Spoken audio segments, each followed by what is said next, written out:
Welcome to RhomanysRealm, I'm Rhomany. Today I want to talk to you about what's coming up over the next year in my journaling class, When Frogs Sing 2017.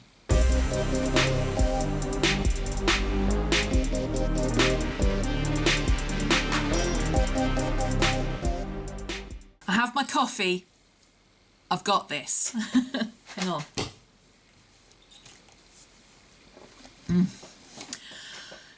First off, this is coming up right at the beginning of January, so I hope you all have had a good winter break and Happy New Year to you all.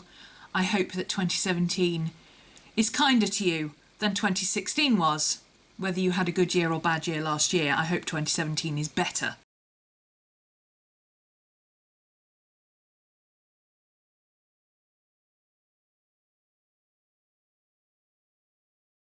When Frogs Sing is an ongoing journaling class that I've been teaching for the last 4 years now. And every year I do something a bit different. And it goes on for a year and then we stop and we start something new. And I want to get away from that model. I want to get away from the concept of we're doing this class for X amount of time. That's why I've moved to Patreon, because it can now be an ongoing, evolving thing that I do on a monthly basis. And you can dip in and out and join me as and when you feel like it. The beauty of Patreon is you can see what's coming up next month and say, oh, I'm really interested in that. And you can bump it up to get the full immersive experience. And the next month you might think, oh, I don't have time for it this month, or I'm not really interested in that particular subject matter. I'll drop down to, just doing the speed class and just get a general idea of what it's about and go off and do my own thing. I really like that idea. I also like the idea that if you want to join this class today, you can go across to Patreon and pay for the class today and get access to it and join in. You can start now. For those of you who are When Frogs Sing alumni, which is anyone who purchased a class from me prior to October of last year, you are entitled to membership of the alumni, and the alumni get to purchase things in advance. They get to have the community aspect of it, where we have a complete private forum and a gallery and everything, where they can really immerse themselves in the class. They get to pay for the class a year in advance and pay on a yearly basis for the whole thing, which is a lot cheaper than doing it 1 month at a time. There really is a lot of different options. And ongoing patrons can join the alumni after a certain amount of time of being an ongoing top-level patron. So that's how the practical side of the class is going to work.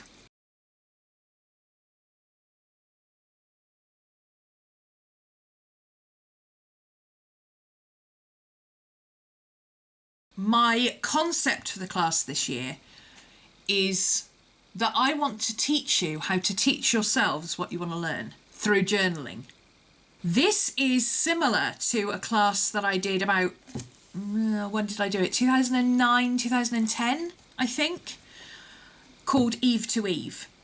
And the idea was that it was going to have a spiritual bent, but in such a way that you could follow the class no matter what your spirituality was. Even if you didn't particularly consider yourself spiritual, you could still follow the class just as a techniques-based class.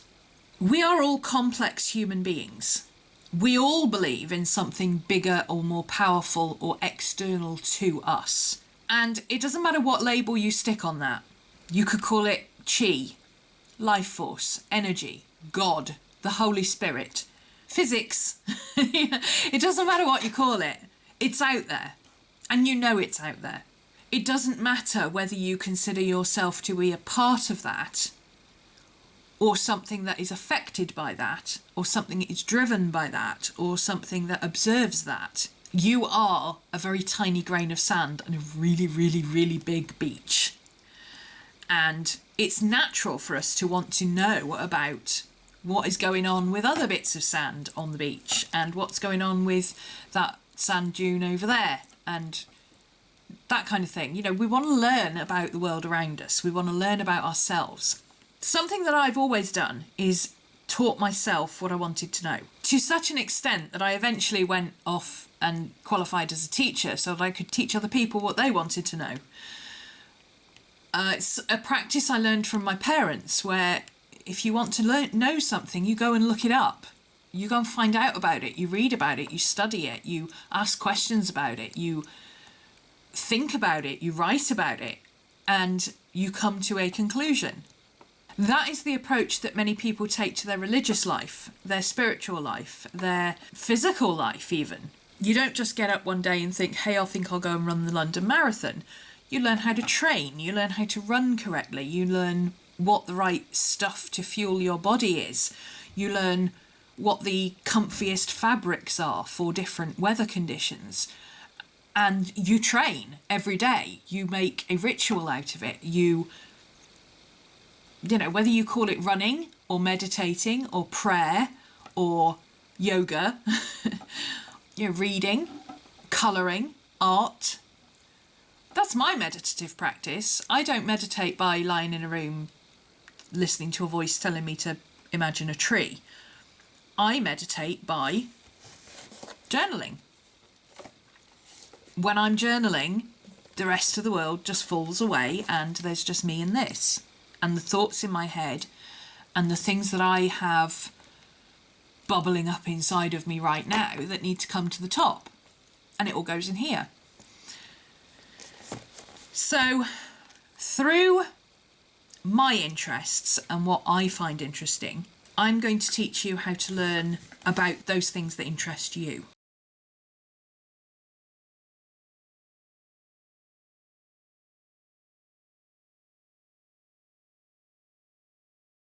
My concept for the year, my word of the year is mindfulness, and my concept for the year is being a mindfulness warrior. I'm going to do a separate video on my word of the year because it's quite a complex subject, but essentially the idea of a mindfulness warrior comes from Buddhism and spirit warriors. Spirit warriors meditate to achieve enlightenment in the same way that Buddha meditated for 3 days and 3 nights to achieve enlightenment. And of course, mindfulness in the New Age sense is about meditating and learning to be present and accept what is and acknowledge the world around you and be grateful for what you have, etc., etc. When I first chose mindfulness, or rather, mindfulness chose me, I should say, I didn't think about it in the sense of meditation. I thought about it in the sense of there's a whole lot of nastiness going on in the world. There's some real vitriol going on, you know. The keyboard combatants who are so brave behind their little computers that would never say even half the things they say online in real life. The entitlement of so many people that they feel it's okay to criticise based on the fact that, oh, well, I'm allowed to have an opinion and I'm allowed to voice it. Well, you are, but the negative Nancys of the world, where, you know, never read the comments, that's the rule, isn't it? The negative Nancys, you put up a cute video of a dog doing something really funny because you like dogs and it's funny and it's cute and you go, oh, bless. And I guarantee there'll be somebody who goes, oh, that's really dangerous. You shouldn't allow a dog to do that because it could break its teeth or something. There's always one, you know? And it used to be that there was always one. These days, it's more like there's always several hundred of them and they're all online. And I'm tired of it. I'm really tired of it. And you can't change them. You can't change other people. You can only change yourself. And part of Buddhist philosophy, again, is the Dalai Lama's idea of, I can't remember exactly how he put it, but you can't allow other people's problems or issues to destroy your sense of inner peace. It's all about not allowing yourself to be adversely affected by everything that's going on around you. Being a centre of calm in the midst of a crisis. Being able to control yourself, regardless of what's going on around you, regardless of what other people are doing. And have that confidence and calm and peacefulness to be able to say, yeah, but this is me and I'm going to do it this way. Now that's something that I am able to do. And I'm sure that there has to be a way that I can teach other people how to learn that, to be like that. Because I learnt it from my parents. I learnt how to show an interest in something and go and look it up. You know, I spent weeks at the library learning things because my parents never hand-fed me anything. They encouraged me to go and learn for myself. They never indoctrinated me with anything. They encouraged me to think for myself. I was encouraged to go to church in order to learn about religion and God and everything else, and learn for myself what it meant and decide for myself whether it was for me or not. So I grew up with that, and I fully appreciate that a lot of people didn't grow up with that and have no clue where to start.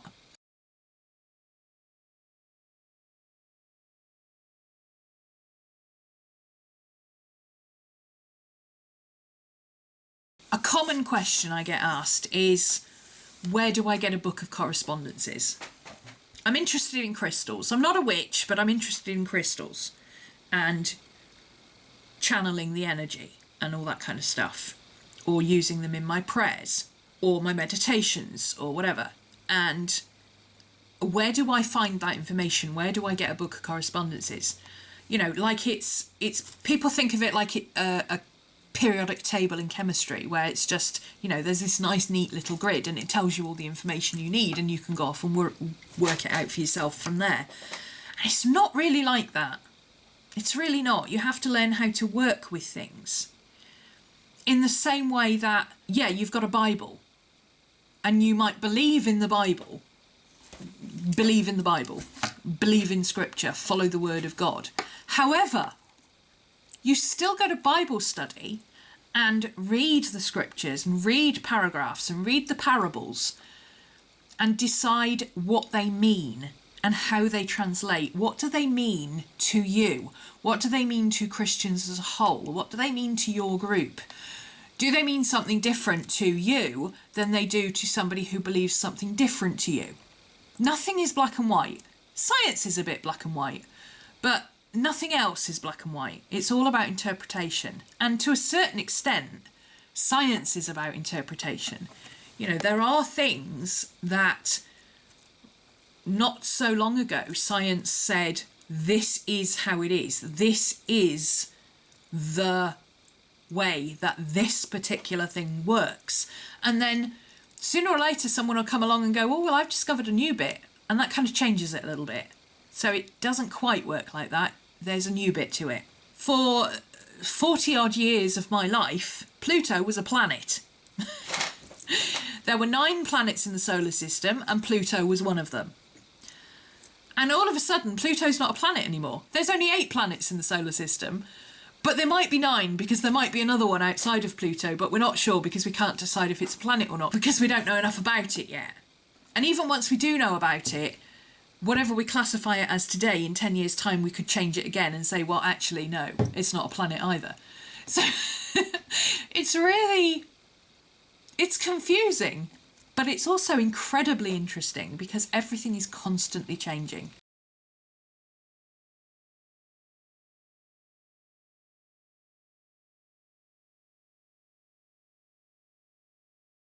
And as a person, you are constantly changing. And as a journaler and record keeper, you are constantly changing. There is a lot of pigeonholing. And I'm not saying that pigeonholing is wrong. Sometimes pigeonholing is what you need.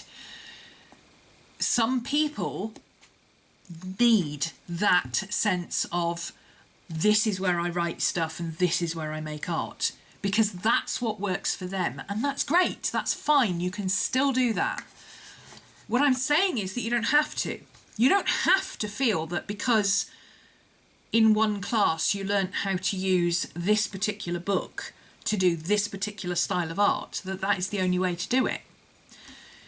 You don't have to feel that because you want to write and your handwriting is not very neat, but you make really nice artwork, that you can't put the two together because, oh, your handwriting is not very neat, so it's going to make your artwork look crap, even though your artwork is really good. for the vast majority of my life, I kept a notebook. I didn't call it anything but a notebook. I didn't label it as an art journal or a visual journal or a sketchbook or a sketchbook journal or a planner or whatever. It was just my notebook, and I carried it everywhere, and everything went in it. I put photographs in it, I put newspaper clippings, I put magazine clippings, I made notes on stuff I was reading. I wrote out my shopping list, I drew in it, I sketched my friends in it, I allowed my friends to write in it sometimes if they had something they wanted to put in. It wasn't like this is this and this is this and the two are separate and precious. And I want to start to integrate that with my spirituality and encourage you to do it with yours, whatever that may be.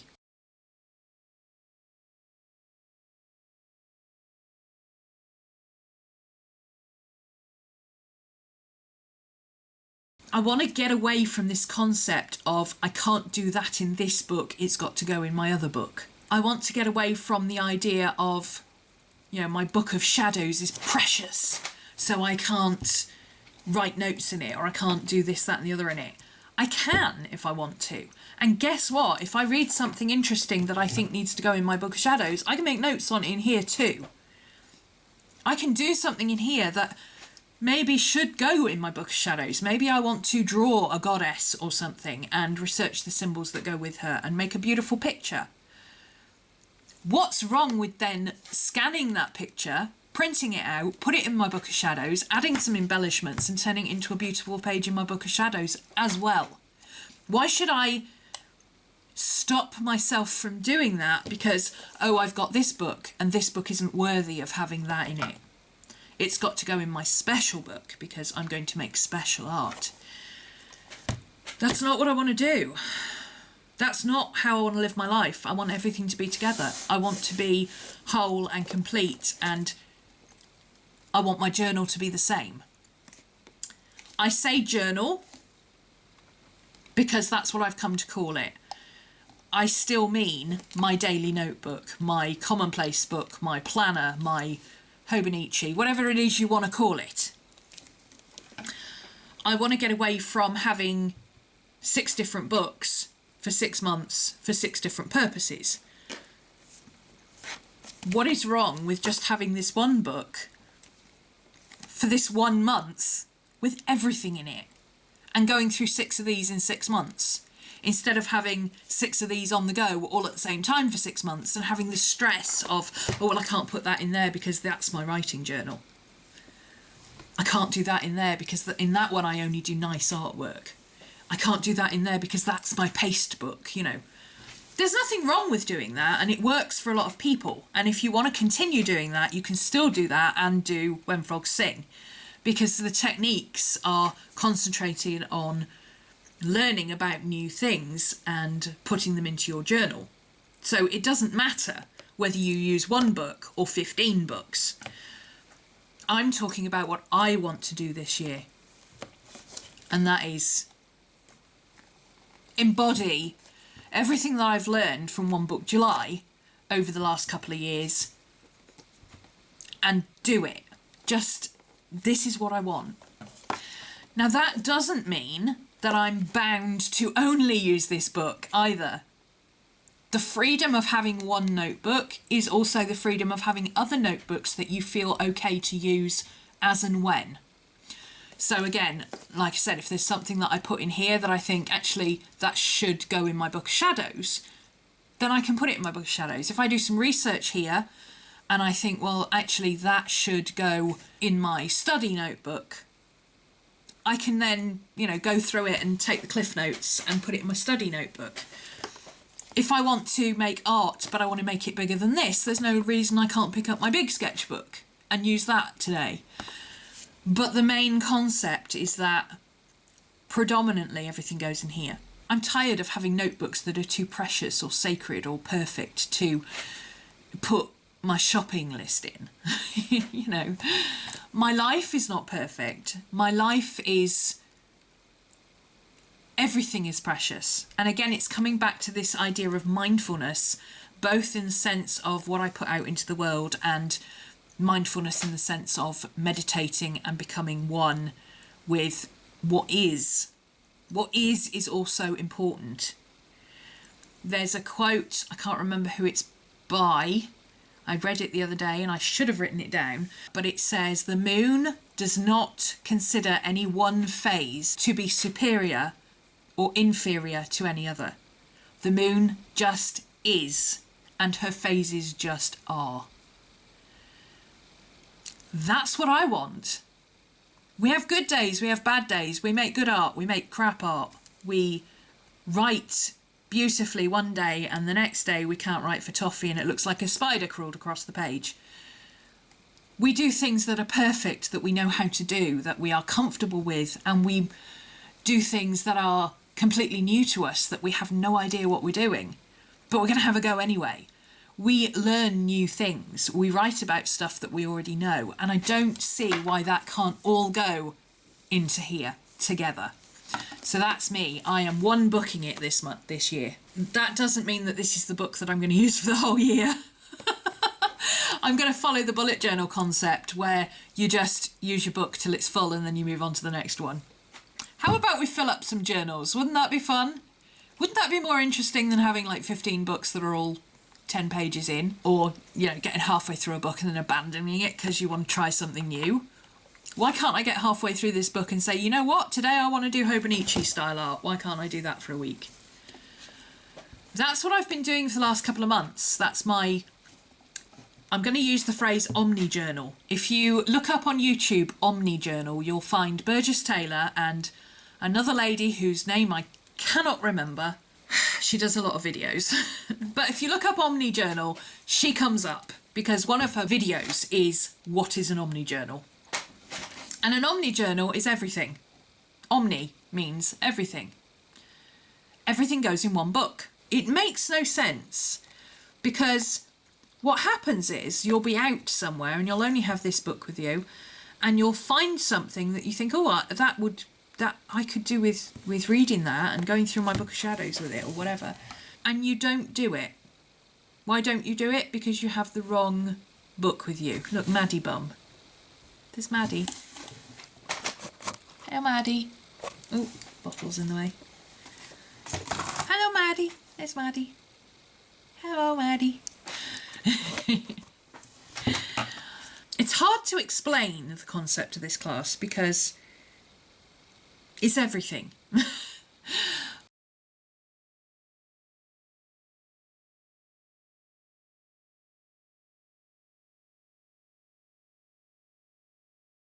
Let me quickly tell you what we're doing this month to give you an idea. If you go over to Patreon, you'll see that I've put up a post that tells you what we're doing this month. But basically, we're looking at my concept so that I can show you how I've come up with it and how I've developed it so that you can do it with your concept. So I'm talking about what a spirit warrior is and how I've adapted that for a mindfulness warrior. We're going to look at the word of the year, choosing your own word of the year. You may have already chosen your word of the year and that's fine. But how can you then take that forward? Then we've got a section, like I say, on totems and spirit animals and spirit guides, or whatever it is you consider your totems to be. Then we have a section on the wheel of the year. Now, obviously for me as a pagan, the wheel of the year, the first part of that year is Imbolc, which is coming up. But if you're not a pagan, you may call it Candlemas or the Festival of Light, or is it the Feast of St. John the Baptist, I think it is for Christians. So throughout the year, there is this rolling thing that happens because that's how nature is. And fundamentally, we are part of nature. So we follow the seasons. There is the winter coming into the spring when we think, yay, finally, it's getting warm and things are coming to life again. There's the summer where we grow stuff. There's the autumn where we harvest what we've made and we knuckle down to come into the winter. And, you know, that's when things are barren and, you know, Persephone disappears into the underworld, or the goddess disappears for 3 months, or, you know, whatever it is that you believe or you follow or you subscribe to, It's all connected, because at the end of the day, it doesn't matter if you call it mindfulness and meditation, or prayer, or art, or running, or, you know, a million other things. It is all about looking at yourself and being okay with what is, while still being okay with saying, well, I want to improve this. I want to do more. I want to learn more. I want to know more. I want to be able to do more. But I'm also okay with now. Thanks for joining me. Hope to see some of you in class at some point in the year, and hope you have a good start to 2017, no matter what your concept or goals for 2017 may be. See you again soon. Bye.